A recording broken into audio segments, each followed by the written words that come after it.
Trendsetter's back here in Edison, New Jersey for Exxxotica 2018, and it just wouldn't be the same if I didn't have a chance to speak to this lovely young woman here, Miss Tera Patrick. Tera, thank you so much for coming on. Really appreciate it. First, got to ask you, how are you enjoying the festivities here for Exxxotica? I am having a great weekend here at Exxxotica, New Jersey. This is our best show. This is my favorite show. This is our biggest show, our best show. This is our home in Jersey. So, and it's nice to see you again. It's exactly 1 year. One year to the date, exactly. Yeah, so. Now, when we last spoke, we talked about a lot of things. Yes. We talked about Star Wars, the new Star Wars coming out. Unfortunately, we knew what the circumstances are of Luke Skywalker. Hopefully, you didn't tear about that. I knew you were very much. Did you? I cried. And you know what's funny is my daughter. It was kind of a weird way in how he died. We didn't expect him. You know, the way it all planned out, it was kind of fooled us all, and then he just kind of vanished in thin air. Yeah, and so to me, that was a bit. I did get very emotional, and I think a lot of that too. The emotion comes from childhood. You know what I mean? Like I have been. So funny is my daughter is 6, and I have been a Star Wars freak fan since I was 6. And it's funny, some of it she misses. Like she just doesn't want to see any of the new Star Wars. It's almost like she falls, I wouldn't say she falls asleep, but it doesn't interest her. You know, she's very old school, so. Because you've been emotionally invested into these characters for such a long time, when you see them go away, it's kind of like a chapter of your life closes in a sense, right? Yes, and you know who she absolutely despises is, it's funny, when anyone has a Jabba, or mentions Jabba, or any, she goes, ew, like she's very expressive about it. Yeah, it's very cute. And I remember even showing her when she was a baby, and she would go, oh no, like when she would just see certain parts. So yeah, she's it's all in the family. Now you mentioned last year that this Christmas for you, that time was going to be all Marvel decked out. Same thing this year, you're going to deck out all Marvel. Because we've had the Avengers, a lot of people were kind of upset with the Avengers too, they liked it. There's always going to be critics, whatever, but what did you think of the movies that just recently came out for the Avengers, or for Marvel, and all the movies that come out? You're going to have Shazam, we're going to have... I always say Shazam. Yeah, we're going to have Captain Marvel going out, female Captain Marvel, so you know, how much are you looking forward to? Because I always joke and debate with my friends that it looks like DC is so badly trying to catch up with Marvel. Yeah. Marvel's in a class of its own. So are you looking forward to the new movies coming out? I am, and I think, you know, it's funny, people are, I do have a Marvel Christmas tree. I think we talked about that. I've collected a lot more characters. So I haven't seen the new Avengers, so I cannot give an honest review there. But well, I won't spoil it for you, okay. But you're better off looking at it for yourself. But I'll be able to see it on the plane, I think, though. Going home. I have a 15-hour flight back to Italy, so. God bless you. She's coming all the way from beautiful Italy, which I've never been. That's on my bucket list, to go to Italy one day. Please. I just came back from the Bahamas because I was on the Jericho cruise. We had a cruise out for wrestling. It was called the Wrestling Rockin' Rager, and it just seems to be a huge boom of professional wrestling. Now, you obviously watch the WWE product. They had Evolution, which is a female pay-per-view. Did you get a chance to see it, or if not, just from your standpoint, from when you first watched wrestling to where it is now, how much global is it now, where everybody kind of knows, even though if you never followed it, you do know, have a sense about it?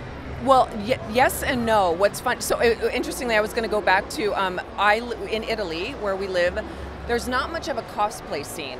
And I actually have all of I do Madam Hydra, I do Viper, I do Black Widow, I do my Punisher with the Hello Kitty, and we found our very first Comic-Con in our city, in Italy, yes, in Padova, Italy. So it was funny, my daughter and I were super cosplayed. I was the Punisher, and she was Ariel. Of course, she had to be the Punisher, of course. Yeah, and people were like, it was a mix of horror, but a mix of excitement, because it's very new over there. There's not a big cosplay scene. But it was nice. It was nice to see that coming in our city, because that's kind of what we miss about being back here in America, and back to wrestling too. Like, it's just not popular over there. So funny enough, I'm introducing my daughter to a lot of the old school stuff that I grew up with. And it's going to sound really dated. On the network? No, on YouTube. Okay, no, that's fine too. You know, like Jake the Snake Roberts. I don't know, just like when it was WWF.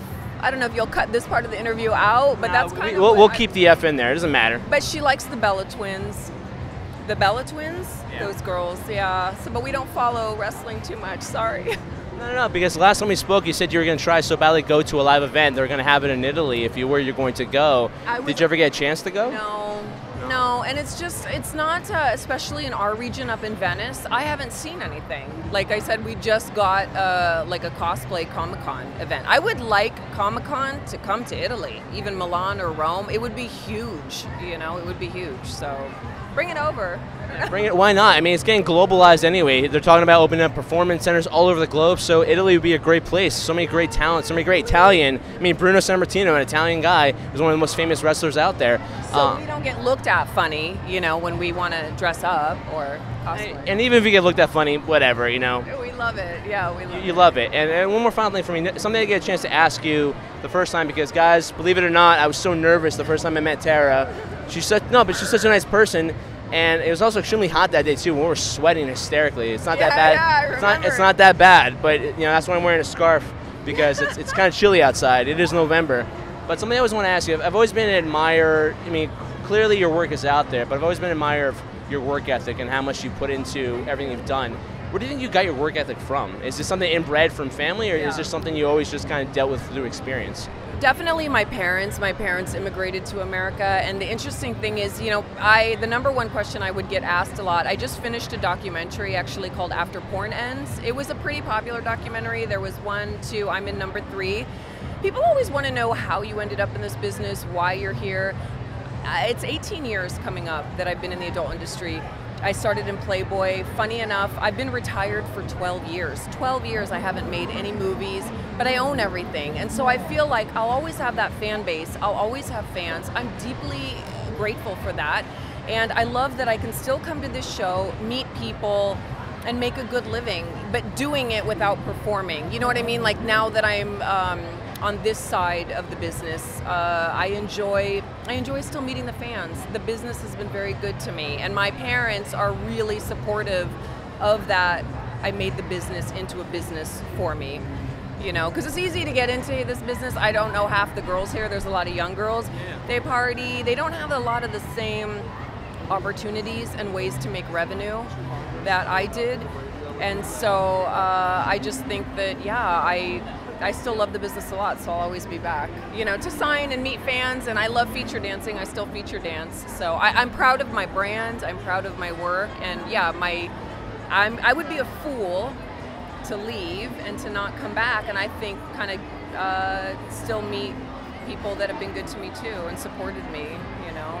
And saying that too, you only get what you put into it, and Tera Patrick's put in a lot of hard work and dedication to build your brand. Work. Well, the guys do too. No, I'm just kidding. That's true, but you know, you're the picture, they're the frame. That's how I kind of put it together, and you've put in a lot of time to build your brand. So my dad did tell me, like, because people are like, how can your parents deal with what you do? And I'm like, it's a business like any other business. Of course, we'll never have Tera Patrick movie night. It's not like that, but you know, my dad did tell me, you know, if this is what you're going to do, if you left a degree and if you left college to do this, you better be focused about it and work hard. And he's right. Actually, something that I said and that I reiterate that he said to me was that you have a few good years here. It's like being a professional athlete. I knew I couldn't do this. It's a very small window.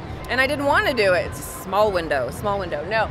But I physically didn't want to do this. I wanted to kind of come in, make my splash, and also I felt like I wanted to leave gracefully. You know what I mean? You never want to shoot, and you always want to leave them. What's kind of showmanship, right? You leave them wanting more. Leave before they want you to get out. It's like wrestling. I completely, you know, I talking about that. Shawn Michaels comes back after 8 years of retirement. So supposedly he didn't live up to his billing though. But well, but the difference too, what I've said with porn is I think I did announce that I was retired, but I knew that in my heart.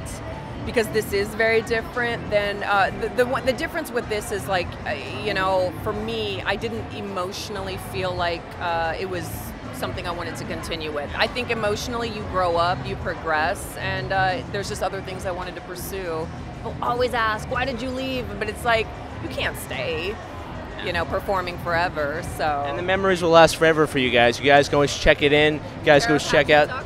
Exactly, and follow her on Twitter at Tera1Patrick as well, and follow her in what she's doing, and you'll always be up to date in what she's doing in beautiful Italy. So Tera, I'm not going to take so much of your time. I thank you so much, and we have to close the way we started the first time I met her about 1 year ago to the day.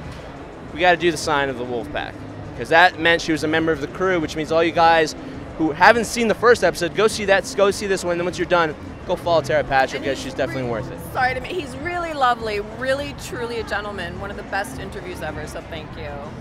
It can't get better than that. Thank you guys so much. I almost bid you adieu now here in Edison, New Jersey. Goodbye, mwah, and good night. Wait.